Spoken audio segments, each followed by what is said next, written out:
તો hello guys, welcome to my new vlog. તો આજે પણ જવાનું છે આપણે એક નવા ફંક્શનમાં. તો આપણે જઈએ છીએ બેનપણીના ઘરે. તો જો આપણે લાલ કલરની સાડી પહેરી છે ને હેરસ્ટાઈલ કરી લીધી છે. અધમણ મેકઅપ કરીને આપણે થઈ ગયા છીએ રેડી ને બધી જ્વેલરી પણ પહેરી લીધી છે અને આપણે થઈ ગયા છીએ બેનપણી યારે હાલતા. તો જો બેનપણી આજે મરાઠી લુક કર્યો છે અને આપણે આપણો ગુજરાતી લુક ક્રિએટ કર્યો છે. આપણો એક મસ્ત ડાન્સ છે, તો છેલ્લે સુધી વિડીયોમાં જોઈ લેજો તમે. અમે બધા જો ગરમીમાં શેકાતા બસને ડે ઊભા છીએ અને બસ આવી જઈ હતી. જો તમને દૂરથી દેખાય તો બસનો વિડીયો થોડો દૂરથી બનાવેલો હતો. પછી અમે બસમાં બેસી ગયા હતા. બસમાં બેસી ગયા પછી એક બસવાળાને યાદ આવ્યું કે એક બેન રહી ગયા છે, તો બસ કાઢી ઊભી રહી ગઈ હતી. ગરમીમાં શેકા પછી માણા આવી ગયા હતા. અમે બેહીને આવી ગયા કેમ્પમાં ઉતરીને જો અમે આવતા થઈ ગયા છીએ. સીટું રોકીને હવે કેમ્પમાં આવીને હોલમાં બેસી ગયા છીએ. ફંક્શન અહીંયા થવાનું છે. જો અહીંયા ડેકોરેશન કરેલું છે. બધા પોતપોતાના વિડીયો અને વાતમાં અને ચુગલીમાં બેઠા હતા. જો ડેકોરેશન સસ્તું ડેકોરેશન કર્યું છે હોલનું. તમને દેખાઈ દઉં. જો આ સસ્તું ડેકોરેશન કરી નાખ્યું હતું. પછી અમે પણ બેનપણી વારે થોડા વિડીયો બનાવી નાખ્યા. મેડમની રાહ જોતા બેઠા હતા અને મેડમ આવી ગયા હતા અને મેડમે પ્રોગ્રામની શરૂઆત કરી નાખી હતી. શરૂઆત મેડમે પહેલાં દીપ પ્રાગટ્યથી કરી હતી. તમે મારા વિડીયોમાં બન્યા રહો, તમને બધું બનાવું. જો આ છે એન્કર મેડમ. પછી આ એક નાનકડું ગીત આવે અને ગીત ગાયું હતું. પછી મેડમે દીપ પ્રાગટ્ય કર્યો. પછી ગીત ચાલુ થઈ ગયા અને ડાન્સ ચાલુ થયો. આ છે આસામી લડકીઓનો ડાન્સ.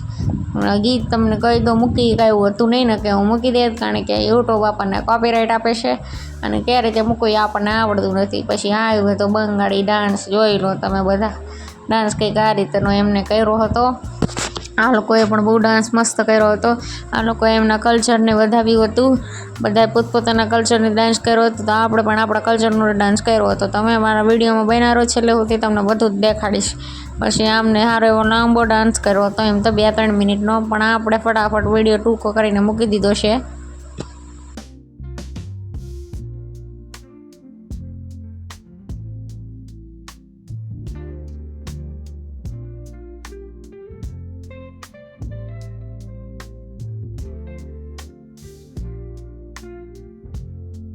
આમનો ડાન્સ પત્યો પછી આવી ગયા હતા હરિયાણી ડાન્સ લઈને. જો આ છે મારી ફ્રેન્ડ સિમ્પલ અને એ છે પેલા અંશુ દીદી, જે એમને હરિયાણામાં ડાન્સ કર્યો હતો.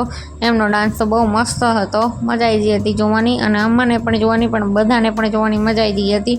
તો જો બધા પબ્લિક કેવું બધું જોઈ રહી છે. પછી છેલ્લે હતો આપણો ડાન્સ. આ બધા વિડીયો આપણા ડાન્સનો જ બનાવી રહ્યા છે.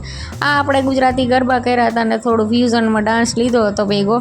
તો આપણે ડાન્સને બાસ બધું મૂકી દીધું હતું. મેડમને આપણા ગરબા વગોઈમાં હતા એટલે મેડમે આપણને ગરબા શીખવા માટે બોલાયા હતા. આપણે 3 દિવસ મેડમને ગરબા શીખવામાં જદાણા હતા. હવે આ બધું મૂકો.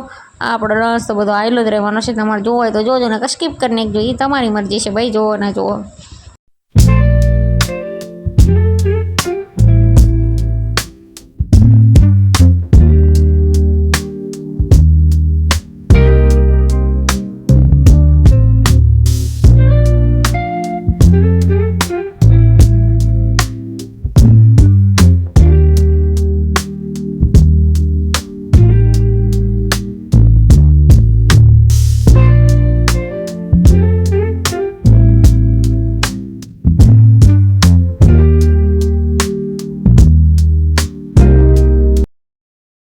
ડાન્સ પત્યો પછી અમે બધાએ ભેગો મળીને ડિસ્કો કર્યો હતો સ્ટેજ ઉપર જઈ. ડિસ્કો પત્યો પછી છેલ્લે જો બાવા ગીત આવી ગયું હતું, જે આપણો ડે છે એના સંબોધિતને.